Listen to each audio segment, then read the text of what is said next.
In Queer Eye, the Fab Five help ordinary people by suggesting ways to improve their lives. It's an uplifting and inspirational show, and I think the perfect antidote to the world we are currently living in.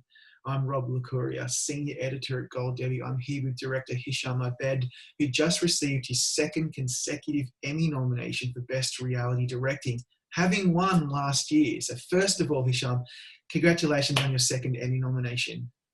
Thank you. It's really thrilling. Appreciate it. And talk us through the morning of when you found out you were nominated again. Well, the first time around, I literally had no idea. Didn't know the date the announcements were being made. And I was literally missed 2 phone calls from Jen and the Fab Five calling to congratulate me. This year I was a little more prepared. I knew the date that the announcements were going to be made, and I knew they'd be online. And so my wife and I were scrolling through the internet and going through it. And once we started seeing some nominations for the show, fingers crossed, we finally got to the directorial segment. I was overjoyed and just thrilled and to be nominated yet again. It's amazing. I always ask this actually when people are nominated 2 years in a row, forgetting that you won last year, because we'll go there in a sec, but is it cooler to get that first one, or is it even better to get the second seal of approval? Well, it's always wonderful to be considered and to be recognized by your peers and to be included in such an amazing group of peers. So I don't think it ever gets old, it's the thrill is the same. I don't think there's any of the luster diminishes whatsoever. Okay, so it doesn't diminish. That's good to know, because I think it probably never does get old. You could be nominated for the rest of your career and you'd be totally cool with that. So when you won last year, because that was back in the old days when we used to go on red carpets and be in like crowds, what was that? Was that a really kind of surreal and happy experience for you? It was. I, having chosen a career behind the camera and then being thrust out into a red carpet and then having to hear my name called when the envelope is open, I have all the more respect for all the people I work with who choose to be in front of the camera, because it was incredibly anxiety producing and but unbelievably thrilling at the same time. Just on cloud nine. It's an amazing experience. Yeah, and then now you get to look at that Emmy statuette, which is actually a weapon as well, by the way. If you ever get attacked, you can use it as a weapon. But it reminds me, as you mentioned, the people in front of the camera, what I think is most exciting this year, particularly, is that the Fab Five have been nominated too. What was your reaction to seeing them finally recognised? It's been a long time coming for them. It really has, and it's so well deserved. I speaking for myself, and I think the rest of the crew and production, it's so well deserved, like you said, and couldn't be more happy for them. Couldn't be more happy. Yeah, I'm pretty happy for them too. They do deserve it. Let's talk a bit about the show. I mean, I'm sure most people are aware of the show now, but just in case you're not and you've been living under a rock, one of the ways in which this show sets itself apart from the first iteration is that it's way more empathetic and it's more uplifting. It's a different tone. It's not just a crazy, funny comedy. What I love mostly is that there's no judgment and it feels sincere and genuine. Was that really important to you when you started making the show? Like, is that something that you have contributed to actively in trying to change the tone of this new way of doing the show? I think that the tone had been incredibly well established in seasons 1 and 2 by our showrunner, Jen Lane, and the rest of the production group at Scout and Netflix. And so I was thrilled to come in and work on a show where that was a priority. I've worked on a lot of sort of unscripted dramas, docudramas as we call them, and we do always strive for genuine emotion, despite the fact that they may be more produced than this. This is certainly a lot more takes to heart the documentary approach to heart, and we always strive for authenticity. So trying to maintain the bar that had been set previously in seasons 1 and 2 and push it any further was just a joy, and very grateful to have had the opportunity. When you started out in your career as a director and like an artist in this industry, what really drew you to the more like non-fiction part or reality as opposed to directing TV episodes of drama series and features? Or what draws you to that in particular? Well, I started as a director of photography in scripted. I worked as a camera operator all the way up to director of photography for low budget indie films. And I was approached by a friend of mine who also came from a similar background to try a hand at giving a cinematic look to a show, which turned out to be Laguna Beach for MTV.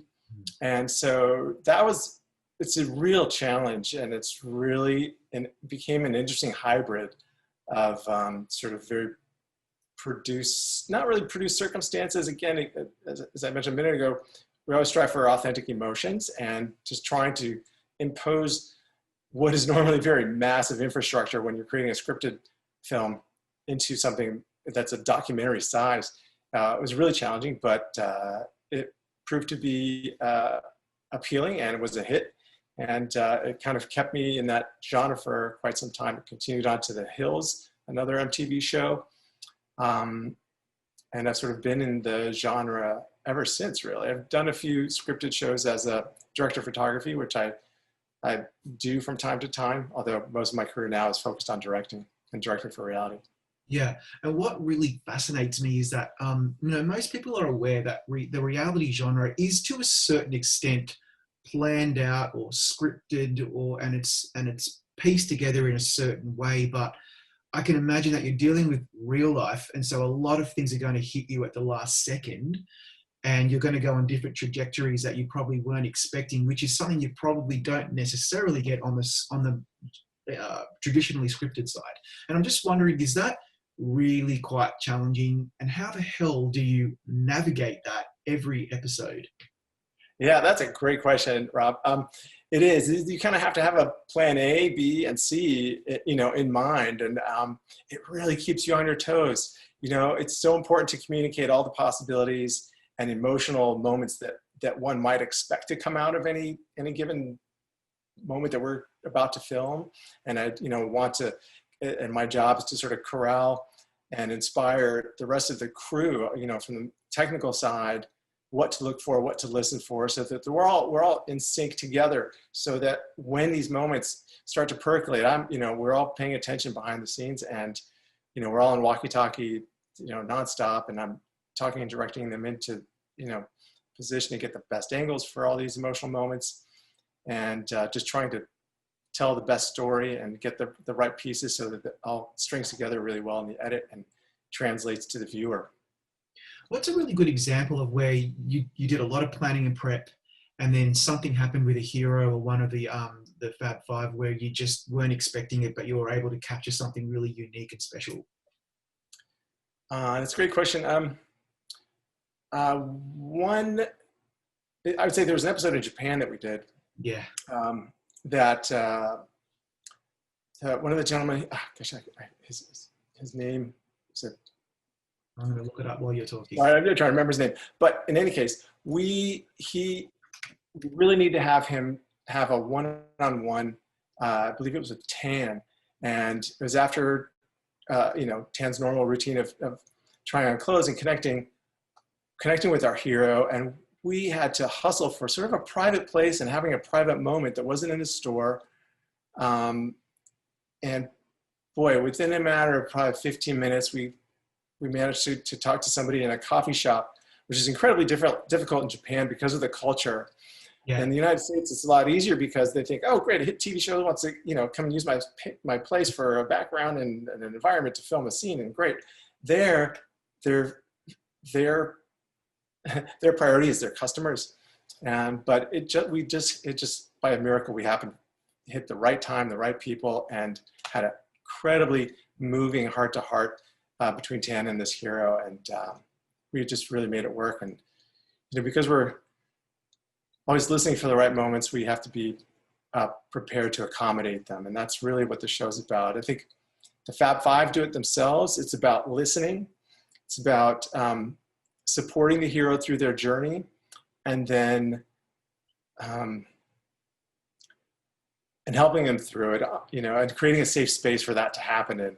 So it's kind of like layers of an onion. You might have either the entire five or any one of them with the hero in that space. And around that, the extra layers all are production that has to happen sort of effortlessly and very transparently. We don't, the hero should never be aware of the machinations behind the scene. So we have to tread very gingerly. We move very carefully. Almost everybody on set wears black. We're like ninjas, and we have to creep around and, get the cameras in the right place to see those tears welling up in the eyes, to feel that connection between the Fab Five and the hero. It's, it's just such a dance, really. Like, to be completely honest, Hisham, that sounds exhausting to me. Like, that is really difficult to pull off. And I'm not just blowing smoke. I really believe that you have to be on your toes constantly, because you can't miss out on those moments. You are covering every angle so that the editors can chisel it down to something well-paced, succinct, and moving. But you need to be able to get it first in the can. And that brings me to this. All the elements of the show are really interesting. To me, the design element is my favorite. That's Bobby's work. But that looks like so massive in scope. How on earth are you covering the changing of someone's home? Like, that usually happens in 6 months, not in 6 days. Like, how do you do it? Yeah, exactly. It's so true. Putting together the schedule, I've got to give so much credit to our associate director who, managed to put all these pieces. And, after 5 and almost 6 seasons, we've sort of have a really good rhythm all working together. And many people have been on it since the beginning. And you're absolutely right. It is a lot to juggle. It's, when you work 12 hours a day for 5 days a week, it does get exhausting, but it's also quite an adrenaline rush. And it's so rewarding. I mean, to witness these changes, to watch the Fab Five connect with a hero, it just sets everything else aside. All the hard work and everything else it becomes second nature. It becomes unimportant. It's all about reaching for those moments and making sure that they happen. And for me also, as a director and as a very visually oriented person, I always want to make it look beautiful and make sure the visual tone matches the emotional tone. And when it all comes together, it's just magic. Yeah, it really is. And then on top of that, season 4 was filmed in the Midwest. So it's an interesting mix of people that, as I had mentioned it to Jennifer, actually, we don't often really get to delve into these people's lives. People seem to fly over them, so to speak, and people from that area look at the coasts as elites and people who don't care about them. And this show shines a new light on them and kind of makes them feel a bit more real and not so caricatured. And I'm just wondering, is that something that you are conscious of when you're making the show in the middle of America, where you're trying to give people a new view on who these people are? Absolutely. It's so important. And you said it very well, that I think it's the main goal of the show is to make sure that people are heard, make sure people are seen, especially people who are marginalized.